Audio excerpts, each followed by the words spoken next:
Hello नमस्कार दोस्तों। Welcome back my YouTube channel law with Ronit. दोस्तों आप सभी का हमारे इस यूट्यूब चैनल पे स्वागत है।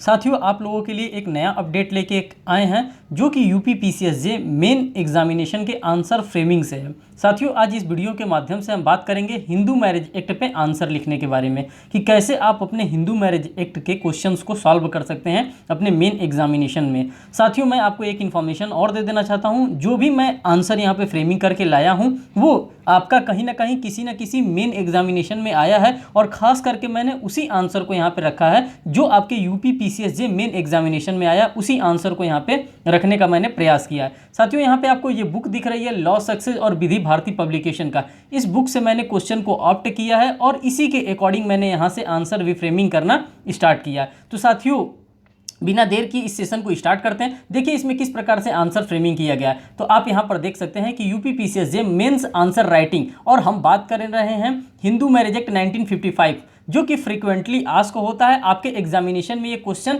डेफिनेटली इस टाइप के पूछे जाते हैं, इसीलिए इन सभी क्वेश्चंस को मैंने यहाँ पे रखने का 100% प्रयास किया है। देखिए जो फर्स्ट क्वेश्चन यहाँ पे आ रहा है, कह रहा है हिंदू विवाह की शर्तें क्या हैं। जो कंडीशंस बताई गई हैं, जो शर्तें बताई गई हैं, ये ऐसा क्वेश्चन है जो कि आपके मेन एग्जामिनेशन के लिए भी रेलिवेंट है, साथ साथ आपके प्रिलिमिनरी एग्जामिनेशन में यहाँ से क्वेश्चन तो बिल्कुल बनता है। और आप यहाँ पर ऑब्जर्व भी कर सकते हैं कि ये यूपीजे 2013 का आया हुआ क्वेश्चन है, इसीलिए इस क्वेश्चन को मैंने यहाँ पे रखा है। अभी इस क्वेश्चन के आंसर को मैं आपके सामने फ्रेम करके दिखाऊंगा कि कैसे इस आंसर में क्या क्या आपको बातें लिखनी होती हैं और कितना आपको लिखना होता है। सेकंड क्वेश्चन यही क्वेश्चन है और लगा के दिया है कि हिंदू विवाह अधिनियम 1955 के अधीन वैध हिंदू विवाह की शर्तों पर प्रकाश डालिए। क्वेश्चन इस तरह से पूछे या क्वेश्चन इस तरह से पूछे, यहाँ पे किस चीज़ की बात कर रहा है, शर्त क्या है। जो हिंदू मैरिज एक्ट का जो सेक्शन नंबर 5 है उसमें कौन कौन से शर्तों के बारे में बताया गया, और यहाँ पे भी शर्त के बारे में। तो दोनों शर्त का क्वेश्चन है और दोनों शर्त का ही क्वेश्चन हम यहाँ पे डिस्कस करेंगे। और ये जो क्वेश्चन पूछा गया था आपके बिहार जे 2014 मेन एग्जामिनेशन में क्वेश्चन पूछा गया था, इसीलिए इस क्वेश्चन को मैंने यहाँ पे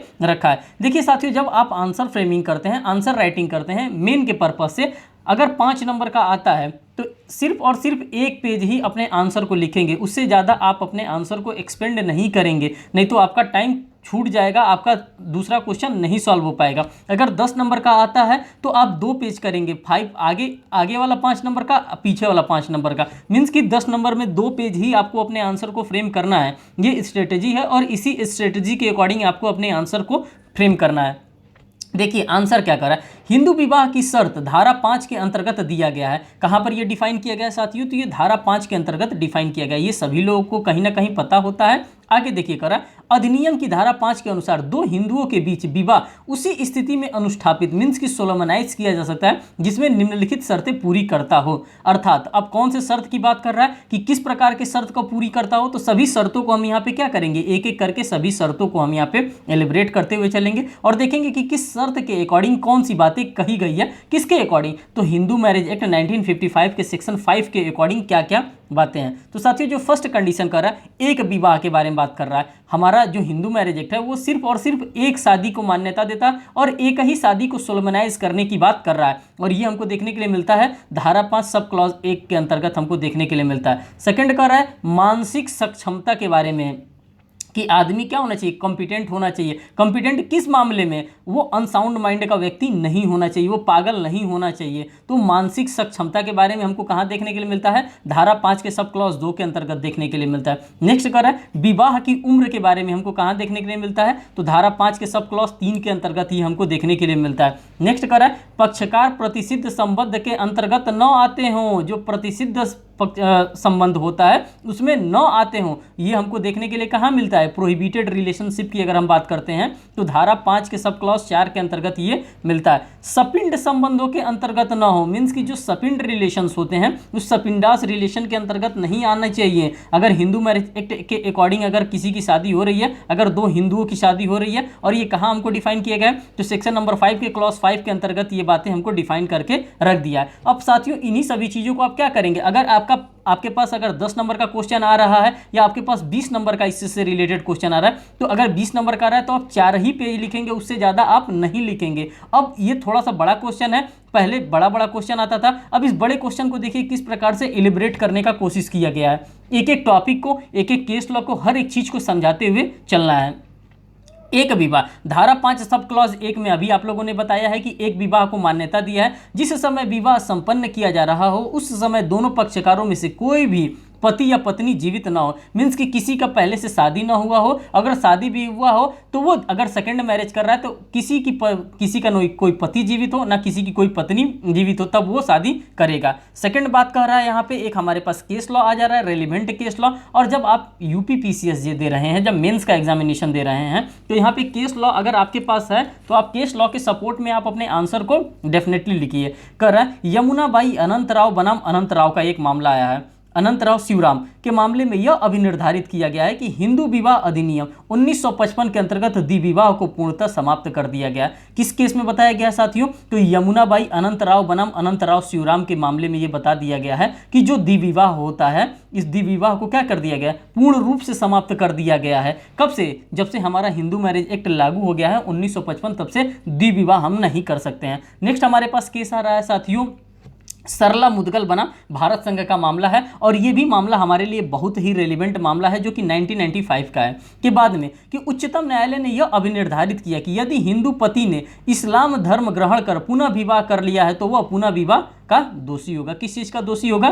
तो पुनः विवाह का दोषी होगा। और ये किस केस में बता दिया गया है? तो साथियों आप सभी के द्वारा ये केस लॉ कहीं ना कहीं पढ़ा होगा, सरला मुदगल बनाम भारत संघ का मामला आ गया। अब सेकंड की हम बात करते हैं। सेकंड कंडीशन क्या था? मानसिक सक्षमता के बारे में बात करते हैं, जो कि हमको section number 5 sub clause second के अंतर्गत हमको देखने के लिए मिलता है। विवाह के दोनों पक्षकार में से किसी पक्षकार के लिए निम्न शर्तें हैं। अब कौन कौन से शर्तें हैं? इन सभी शर्तों को आपको क्या करना पड़ेगा? फॉलो करना पड़ेगा। फर्स्ट शर्त कह रहा है सेक्शन नंबर 5 के सब क्लॉज सेकंड के अंतर्गत पक्षकार चित्त विकृत के परिणाम स्वरूप विधिमान्य सम्मति देने में असमर्थ न हो। इस प्रकार का व्यक्ति अगर है तो उसकी शादी नहीं होगी। सेकंड कह रहा है यदि वे विधिमान्य सम्मति देने में असमर्थ हो तो उसकी शादी नहीं कराई जाएगी। थर्ड कह रहा है पक्षकार में से किसी को उन्मुत्तता इंसैनिटी का बार बार दौरा पड़ता हो तो उनकी भी शादी नहीं कराई जाएगी। मीन्स कि वो कॉम्पिटेंट होने चाहिए, वो सक्षम व्यक्ति होने चाहिए, तभी according to Hindu marriage act और according to section 5 sub clause second के अंतर्गत उनकी शादी को क्या किया जाएगा? सोलोमनाइज कराया जाएगा, अनुष्ठापित कराया जाएगा। थर्ड बात यहाँ पे कह रहा है थर्ड पॉइंट में कि विवाह की उम्र के बारे में अक्सर हम देखते हैं कि बच्चों का भी विवाह करा दिया जाता था। आप सभी को पता है कि अक्षय तृतीया एक ऐसा दिन होता है, एक ऐसी डे होती है जिसमें दूध मुँहे बच्चे की भी क्या की जाती थी? शादी करा दी जाती थी। तो यही उम्र की बाध्यता को हमको कहाँ देखने के लिए मिलता है? तो हमको section number Hindu marriage act के सेक्शन नंबर 5 के सब क्लॉज 3 के अंतर्गत ये विवाह की उम्र के बारे में हमको देखने के लिए मिलता है। तो साथियों इसके अनुसार विवाह की तीसरी आवश्यक शर्त यह है कि वर ने 21 वर्ष की आयु और वधु ने 18 वर्ष की आयु क्या कर लिया हो? अपने शादी के समय उन्होंने अपने एज को इतना कंप्लीट कर लिया हो, तभी उनके शादी को क्या किया जाएगा? सोलमनाइज्ड कराया जाएगा।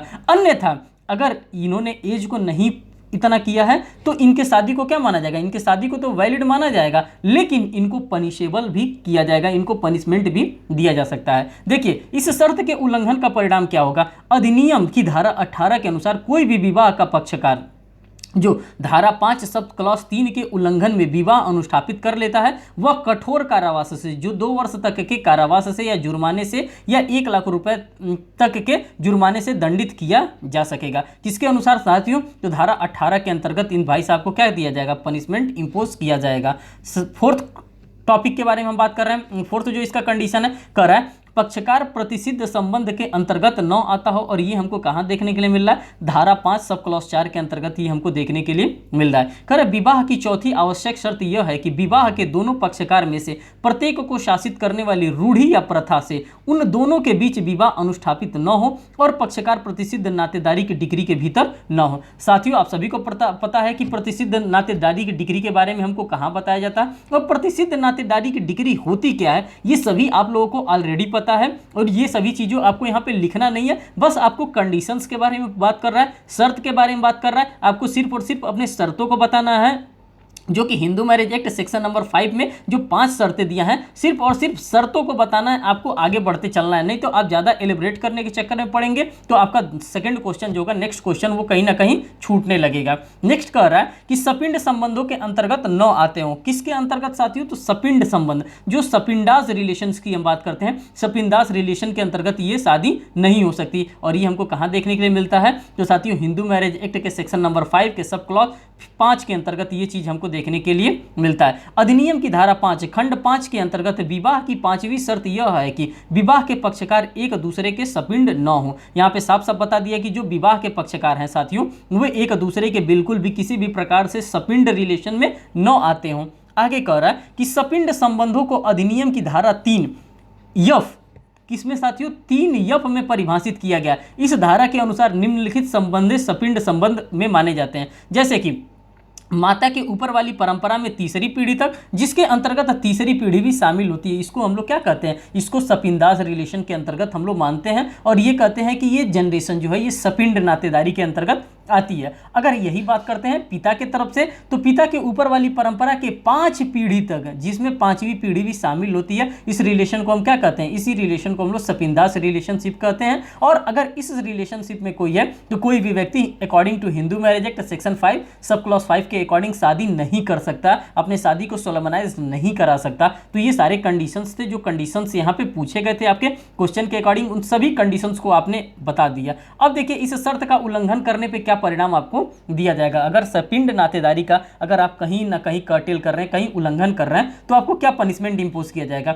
तो अधिनियम की धारा 11 के अनुसार धारा 5 के खंड 5 के उल्लंघन में किया गया विवाह क्या हो जाएगा, तो विवाह यहाँ पे शून्य विवाह को घोषित कर दिया जाएगा। जो भी आपकी शादी होगी इसको शून्य विवाह घोषित कर दिया जाएगा। तो साथियों आप लोगों ने देखा कि किस प्रकार से मैंने क्वेश्चन को ऑप्ट किया था, यही विधि भारती पब्लिकेशन के बुक से, और इन्हीं के बुक से हेल्प से मैंने आंसर भी फ्रेमिंग किया और आप लोगों के सामने एक अच्छा सा आंसर भी लेकर के आया। साथियों जब आप प्रीवियस ईयर पेपर के अकॉर्डिंग आप अपने आंसर को फ्रेम करते हैं तो आपको समझ में आता है कि हाँ एग्जामिनर के द्वारा क्या पूछा जा रहा है और क्या हम पढ़ रहे हैं। तो जब ये दोनों चीज़ों का आप अंतर समझ जाएंगे तो आपके लिए बेहतर होगा। अब साथियों आप लोगों के पास हम सेकंड क्वेश्चन लेकर के आते हैं और एक इन्फॉर्मेशन और आपको देना चाहते हैं। साथियों आप सभी को पता है कि आप लोगों का एडमिट कार्ड रिलीज़ कर दिया गया है। अब आप लोग एडमिट कार्ड ले लीजिए और देख लीजिए कि आप लोगों का कहाँ कहाँ सेंटर पड़ा है। अगर किसी भी भाई का, किसी भी दोस्त का अगर सेंटर हमारे प्रयागराज में पड़ा है तो आप हमें कमेंट सेक्शन में ज़रूर बताएं कि हाँ आपका प्रयागराज में कहाँ पर सेंटर पड़ा है। सेकंड क्वेश्चन की हम बात करते हैं साथियों। तो सेकंड क्वेश्चन यहाँ पे कह रहा है कि हिंदू विवाह अधिनियम के अंतर्गत, किसके अंतर्गत, तो हिंदू विवाह अधिनियम के अंतर्गत तो शून्य तथा शून्यकरणीय विवाहों में अंतर बताइए। शून्य और शून्यकरणीय जो विवाह होता है, इस विवाह में अंतर के बारे में हमसे पूछ रहा है। और ये कहाँ कहाँ क्वेश्चन आया है साथियों, तो आप खुद ही देख सकते हैं और क्रॉस चेक भी कर सकते हैं। ये क्वेश्चन वाकई में आया है कि मैं फर्जी बता रहा हूँ, आप इसको डेफिनेटली क्रॉस चेक कर सकते हैं। ये यूपीजे 1982 में आया था, 84 में आया था, 86 में आया था, 2003 और 2013 में ये क्वेश्चन आ चुका है। इसीलिए इस क्वेश्चन को यहाँ पे शामिल किया गया, इस क्वेश्चन को यहाँ पे रखा गया, क्योंकि आपके पास नेक्स्ट अपॉर्चुनिटी में इससे रिलेटेड क्वेश्चन पूछे जा सकते हैं। और ये ऐसा टॉपिक है, प्रिलिमिनरी का भी मेन इंपॉर्टेंट टॉपिक होता है और साथ साथ मेन एग्जामिनेशन का भी ये इंपॉर्टेंट टॉपिक होता है। शून्य विवाह एवं शून्यकरणीय विवाह में अंतर के बारे में हम बात करेंगे। साथियों देखिए पहला कह रहा है कि शून्य विवाह प्रारंभ से ही शून्य होता है, जाहिर सी बात है, इसीलिए इसको वाइड मैरिज कहा जाता है। वाइड एब इनिशियो होता है, मीन्स कि प्रारंभ से ही शून्य होता है, इसीलिए उसको शून्य विवाह कहा जाता है। वाइड एब इनिशियो के नाम से भी हम लोग जानते हैं। जबकि शून्यकरणीय विवाह प्रारंभ में तो वैध होता है मगर बाद में शून्य हो जाता है। ये ऑप्शन ऑफ द पार्टीज पे डिपेंड करता है। कौन, वाइडेबल मैरिज की अगर हम बात करते हैं तो ये ऑप्शन ऑफ द पार्टीज पे डिपेंड करता है। अगर पार्टीज चाहती है कि मैं अपने शादी को क्या कर सकता हूँ, मैं अपने साथी को अगर वाइडेबल घोषित कराना चाहूँगा तो ये एक पार्टी जाकर के कोर्ट में केस फाइल करेगी, सूट फाइल करेगी कि हम अपने शादी को क्या घोषित कराना चाहते हैं, तो हम अपने शादी को शून्य घोषित कराना चाहते हैं। तो कारण क्या है, तो ये सभी कारण है।